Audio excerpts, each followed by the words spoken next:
शारदा देवी शहर के सम्मान प्राप्त एक बहुत ही अमीर महिला थी।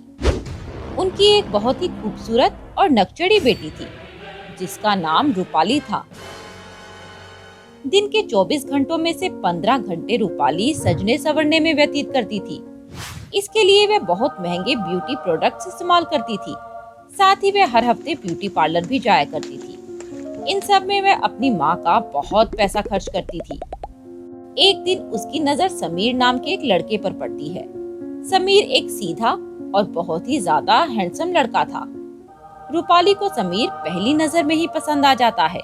वह उससे बात करने के लिए आगे बढ़ती है, लेकिन समीर उसकी तरफ ध्यान भी नहीं देता और वहां से चला जाता है। रूपाली को यह लड़का कुछ अजीब और कुछ इंटरेस्टिंग दिखता है। अरे वाह, ये कौन है जिसने रूपाली को मुड़ के नहीं देखा? अब तो मैं शादी इसी लड़के से करूंगी। रूपाली समीर के बारे में सारी बात अपनी माँ को बताती है। तब माँ रूपाली को समझाती है, देखो रूपाली बेटा, लड़का तो बहुत अच्छा है, लेकिन वह एक गरीब परिवार से है और तुम इतनी खर्चीली, तुम वहाँ कैसे एडजस्ट कर पाओगी? हाँ माँ, मैं कर लूंगी। इस तरह शारदा देवी अपनी बेटी की शादी की बात समीर के घर वालों से करती है और उनकी शादी पक्की हो जाती है। कुछ ही दिनों में उनकी शादी हो जाती है। शादी के बाद वह समीर के घर आ जाती है और समीर का पूरा घर देखकर बुरा सा मुंह बनाती है। अरे समीर, इतने छोटे से घर में तुम कैसे रह लेते हो और मैं यहाँ कैसे एडजस्ट करूँगी? समीर उसकी किसी बात का उत्तर नहीं देता और वहाँ से चला जाता है। कुछ देर बाद रूपाली को प्यास लगती है और वह पूरे घर में फ्रिज ढूंढती है, लेकिन उसे फ्रिज कहीं दिखता ही नहीं।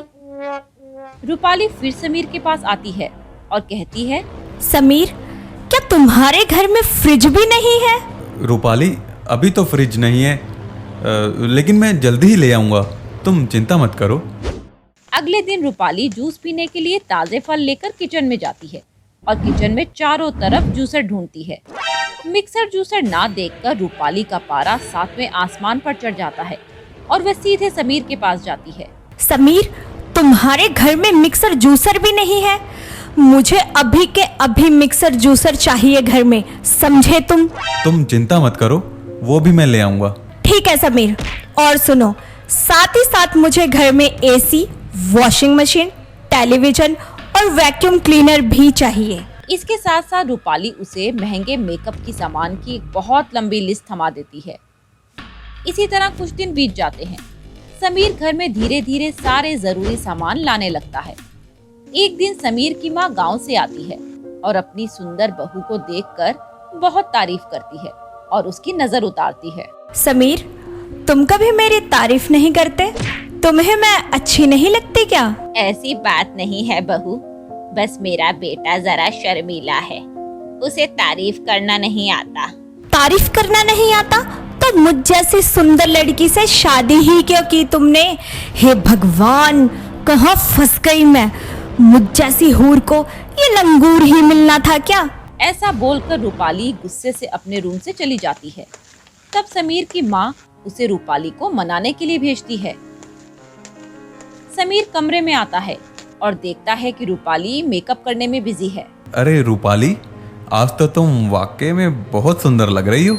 ये मस्कारा किसी और को लगाओ जाकर, मुझे नहीं। अरे बाबा, सच में रूपाली तुम बहुत सुंदर हो। गोरी तो तुम इतनी हो जैसे आटे का पानी, और बाल तुम्हारे इतने लंबे और काले हैं जैसे भैंस की पूंछ, और चाल तुम्हारी बिल्कुल मदमस्त हाथी की तरह लगती है। Get out from my room and stay away from me. Sameer वहाँ से चला जाता है। अगले दिन समीर सैलरी लाकर अपनी माँ के हाथ में देता है। यह देखकर रूपाली को बहुत गुस्सा आता है।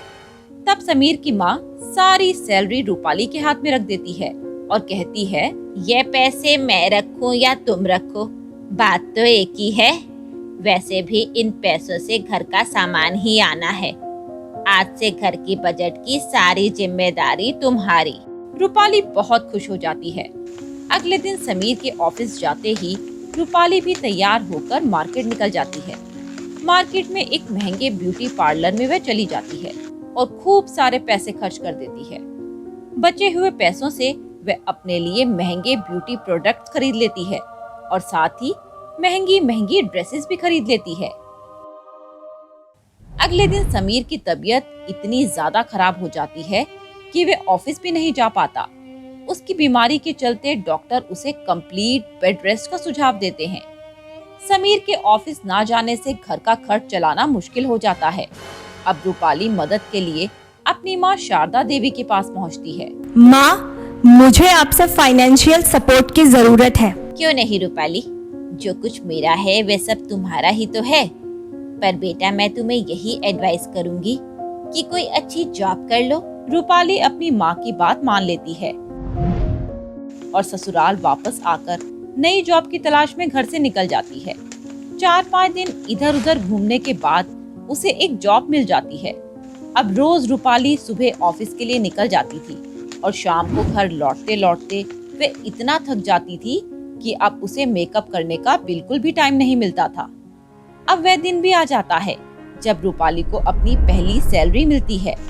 सैलरी लेकर रूपाली घर पहुंचती है और अपनी सास को बुलाती है।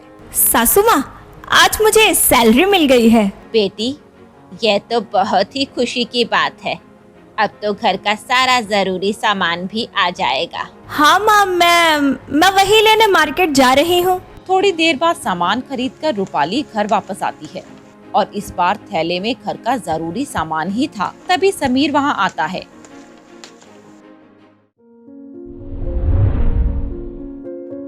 और कहता है, कहाँ माँ, अभी सारा सामान कहाँ आया है? मेरी दवाइयाँ तो रह ही गई और अभी घर के सारे बिल चुकाने भी बाकी है। क्या होगा अब? इतना सुनकर रूपाली रोने लगती है कि इतनी मेहनत करने के बाद भी वे घर का खर्च पूरा नहीं कर पाई, ना ही अपने बीमार पति की दवाई खरीद सकी। उसे समझ आ जाता है कि पैसा खर्च करना जितना आसान है, पैसा कमाना उतना ही मुश्किल। रूपाली को रोता देख अब समीर समझ चुका था कि रूपाली पैसों की कीमत जान चुकी है। रूपाली, मेरी बात ध्यान से सुनो। मुझे कुछ नहीं हुआ है, मैं बिल्कुल ठीक हूँ। मैंने बीमार होने की एक्टिंग की थी। तुम्हें पैसे की कीमत समझाने के लिए मैंने ये सब नाटक किया। तभी वहाँ रूपाली की माँ यानी कि शारदा देवी भी आ जाती है और कहती है, हाँ बेटी, तुम्हें सही रास्ते पर लाने के लिए मैंने ही समीर से ऐसा करने के लिए कहा था। यह सब सुनकर रूपाली को अपनी गलती का एहसास हो जाता है और उस दिन के बाद से रूपाली भी समीर के साथ ऑफिस जाने लगती है और घर के खर्च में अपना हाथ बटाने लगती है। अगर आपको ये वीडियो पसंद आया हो तो इसे लाइक कीजिए, चैनल सब्सक्राइब कीजिए और कमेंट करके बताइए कि भविष्य में आप कौन सी कहानी देखना पसंद करेंगे।